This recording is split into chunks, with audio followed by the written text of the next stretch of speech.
and foremost, what is the RSI? Well, the RSI is a momentum indicator that displays the magnitude of recent price moves. So simply put, it shows trend direction and pace of swings. All right. Next, it is an oscillator that shows overbought and oversold conditions. And just for some general knowledge, the RSI was developed by J. Wells Wilder Jr. in 1978 and was first introduced in his book, New Concepts in Technical Trading Systems. All right, so let's jump over to TradingView quickly just to see what this indicator looks like and what settings options we have to play around with. All right, so this is TradingView, which if you don't have an account, I would highly recommend you get one. It's probably the easiest and most functional platform to chart on that I've come across. I'll leave a link in the description below for you, but regardless, this is how you would get the indicator on your chart. You click up here where it says indicators, click that, type in RSI, grab the relative strength index right here, and then once you have it on your chart, there's a few things that you can do to play around with it. So they've recently just updated it. As you can see now, there's two lines. There used to only be the one line, and I'll show you what those are. So your first line is going to be the RSI, this black line that you see toggling on and off here. All right, the next line is going to be a moving average based on that RSI right there. And then they also have an option for Bollinger Bands, which I'll show you in a second. They have the RSI upper band and the lower band. So this is going to be your overbought and oversold signals. And then you have your 50% line down the center. Okay, so you can adjust those if you want. You can go 75 to 25 and make them a little bit stronger signals if it does go below those, but we're just going to leave it at 70 and 30 for now. But you can now, they never had this before, but now you can change it to a different time frame. Like right now I'm on the 15. If I wanted to look at the 1 hour RSI, I can do that. If I wanted to go down to maybe the 5 minute, 4 hour, whatever you want to do, you can play around with it. But then you have your period. So how many periods do you want to look back for your RSI data? You want to look back 14, which is the standard, or use a Fibonacci number, the 21. This is the one I personally use. For the source, you can keep it on the closing price to grab data from the closing, or you can use open high low close divided by 4, high low close, or the high low divided by 2. And you'll see once I click it, it will change the RSI a little bit. Not much, but it does change it. Okay, and then for that RSI based moving average, you can keep it as a simple moving average. You can go to exponential, the smooth weighted, volume weighted, but this is the only one that's going to be slightly different. This is the actual Bollinger Bands. If you put this one on, it will keep the moving average, but it'll also throw on the Bollinger Bands on top of that RSI. So then you could see it's the same thing as if you were to throw it on the price chart. It just does it with the RSI. And you can see you would potentially have a signal to sell here as it came outside of the Bollinger Band. All right, and down here as well, a signal to buy potentially. But those aren't full signals. You do need other confirmations, right?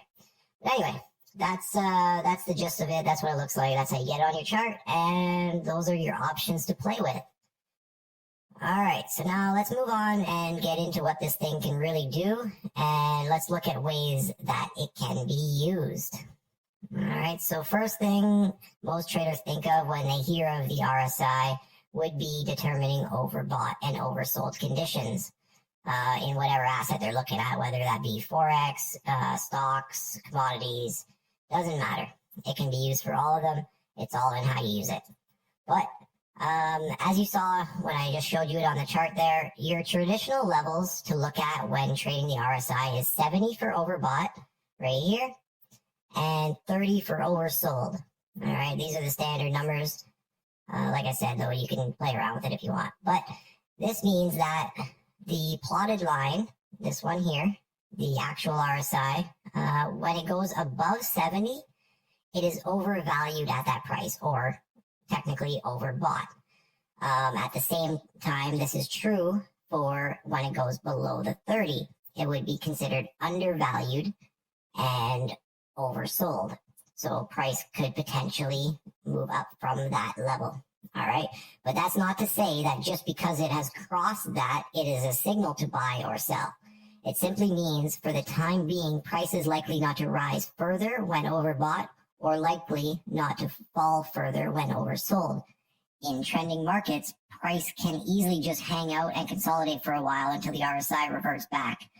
And the price just continues in the original trend direction. So you may not always get an actual reversal. It may just hang out there for a bit and then continue back lower if it was already in a downtrend, right? So you got to be careful using just that as a signal. The RSI does work better when you use other signals for confluence to get a better entry, right? All right, so the next thing the RSI will display, which you may have heard of, is finding divergences. So divergence simply means that the price of the asset and the indicator are moving in opposite directions. There are technically 3 different types of divergences you can spot on your charts. So the first one we have is regular divergence, and then we have a hidden divergence, and third, but the least probable and the lowest strength signal, I guess you can get, is going to be your exaggerated divergence. So first, we have our regular divergence, which shows price making lower lows. So this is going to be your bullish divergence. So price is likely or said to want to revert back upwards and be a bullish move when you have price making lower lows and the RSI making higher lows. So you can see price came down. We had a low here, moved up a little bit, came down, made another lower low. But on the RSI, we saw our low here, and then we made a higher low. So price and the RSI are now diverging. All right, and the same is true for bearish divergence. Price is making higher highs, while the RSI is making lower highs. So basically, this is signaling that, well, the indicator is signaling that it's actually losing strength in this move, while price somehow still made it higher. All right, so now for hidden divergences, we see the opposite. In a hidden bullish divergence, we would see price making higher lows, right? While the RSI is making lower lows. So they're still diverging. There's still a difference between them. However, it's the opposite. Now we have higher lows with lower lows on the RSI. And then again, the same would be true for bearish. We're making lower highs on the price chart and higher highs on the RSI. All right, now the last one, like I said, this is going to be your lowest probability, but they are still a divergence. All right, so here you have price making equal highs or equal lows, while the RSI in a bullish would be making higher lows and a bearish making lower highs. All right, so take a screenshot of this if you want. This is a good example here. For you to get to know these, and if you do need to, you can look back on them to see what's actually happening on the chart when you need to. All right, so now moving on to the final way that we'll be discussing today, that it can be used is to determine trends. All right, so everyone talks about using trend lines on the price chart, right? Looking actually on the chart, looking for trends there. But what most people don't realize is you can actually look for trends on the RSI using the highs and lows to draw trend lines, looking for potential bounces to continue the trend or crosses to signal trend reversals. And also the same could be true for a break or cross above the 50 area, above or below the 50 area. This could indicate a shift in the market and a potential trend change. All right. So another way to look at the RSI for trends is to understand that a reading above 50 would signal that the relative strength is bullish since it is in the top half. And the opposite again also applies if it's hanging out below the 50 area, which would be signaling that the relative strength is currently bearish. All right. So as you can see here, we kept bouncing above that 50, right? As we kept moving up. So the relative strength was bullish, and we could see that as price, yeah, it made its little swings here, but it was going up. And then the same is true for down here, right? Price stayed below the 50 while, the RSI stayed below the 50 while price kept moving down. All right, so now let's get into this picture we have here. This chart I have posted up actually shows a lot in one picture. So let's break it down a little bit. All right, so the first thing to note is on the far left, we see the RSI giving us an oversold signal. All right, right here we got an oversold signal. This is not a signal to buy just yet, but we will put it on our watch list because we know that there could be a reversal in the near future. All right. So the next signal we get is a bullish divergence that formed after being undervalued and oversold. All right. So after it made this next low here, we look down at the RSI and we have a higher low right there. So now the RSI is making higher lows while price is making lower lows. That is our regular divergence. All right. The next thing we have is the trend line above price that gets broken. All right. So price breaks it right here. So this is signaling to us again that the trend may be changing here. And yes, you could buy if you wanted to, because you already had the oversold, you had the divergence, and then on price chart you have the trend break. All right. But if we look back down at the RSI, we have been following a trend there as well, right? You can see we're following the trend here. And if we wanted to, we could actually wait because we see that it's actually fairly high over here. And because it's been following this trend, we could wait for the RSI to come back to this trend line and then enter right there. And as you can see on the actual price chart, it broke through that trend line and then followed it all the way down until the RSI actually met that trend line. All right. So this would be our entry point for a long position. I mean, like I said, you could have entered here. However, you would have saved yourself a little bit of heartache and caught yourself a few extra pips and had a tighter stop loss for less risk here. Or if you wanted to risk the same percentage, you could have actually, because you had a tighter stop loss, used extra units, extra lots, whatever you trade. And then once this did go up, you could have made a little bit extra money, right? It's always a good thing. But anyway, after entering, we see price follow the trend line while the RSI does the same until it reaches overbought. So this is where we would begin looking to get out of this trade, right? After it comes up into this overbought signal here, we would begin looking to get out of this trade.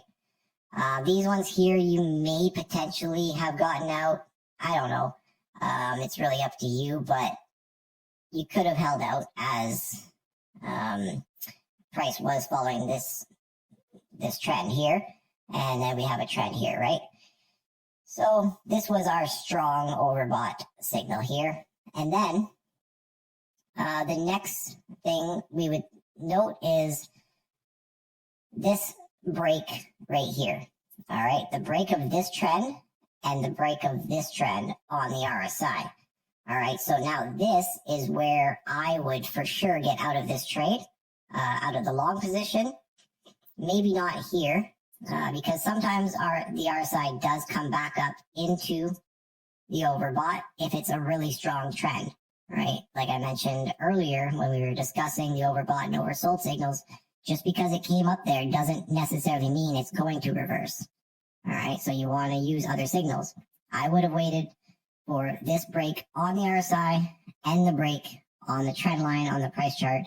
That would have been our signal to close that trade. And we could actually go short from this position.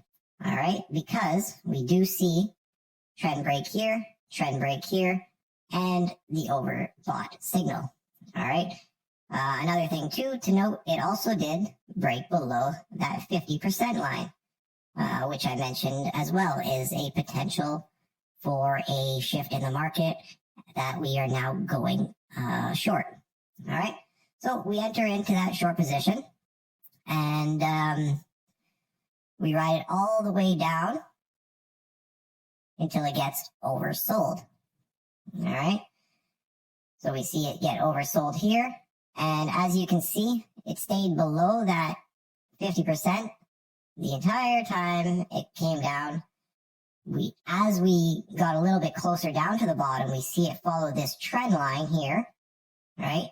Then after we got that oversold signal, boom, we broke the trend here, and then price did make its way back up a little bit. You can use other things too, right? You had this little double bottom here with oversold. We had that exaggerated divergence, right? The RSI making higher lows here after it broke, with price making equal lows here. And once it broke, we could have exited our short position. All right, so that pretty much sums up all the ways that we can use the RSI. So let's throw up a blank chart and see quickly what you can find. All right. So tell me what you see here. I'll give you a minute. Pause the video if you need to. Find all the things we discussed in this picture here.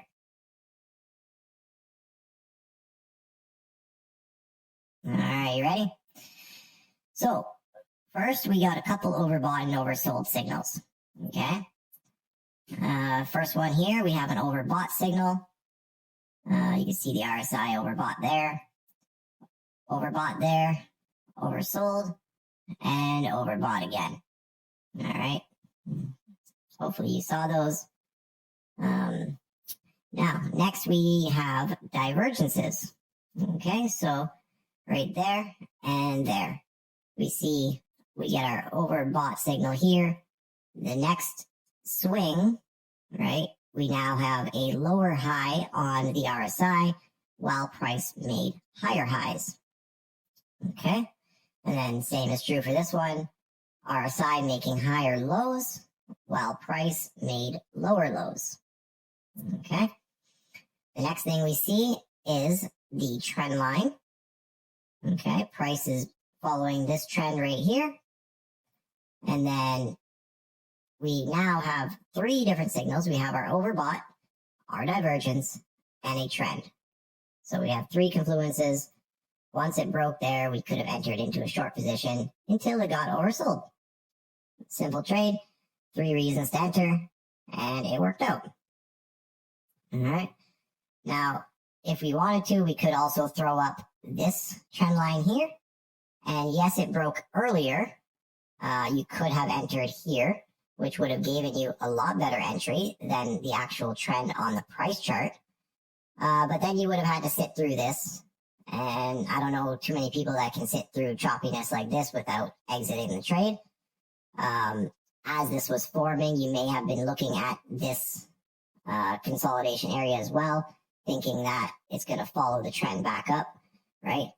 But if you were looking at the RSI, you would have seen it broke through here, stayed below the trend. So now stayed below the 50%, stayed below the trend, and then fell further. All right, so the RSI may have given you a lot better entry and gave you reasons to stay in the trade as well, rather than taking your profits too early.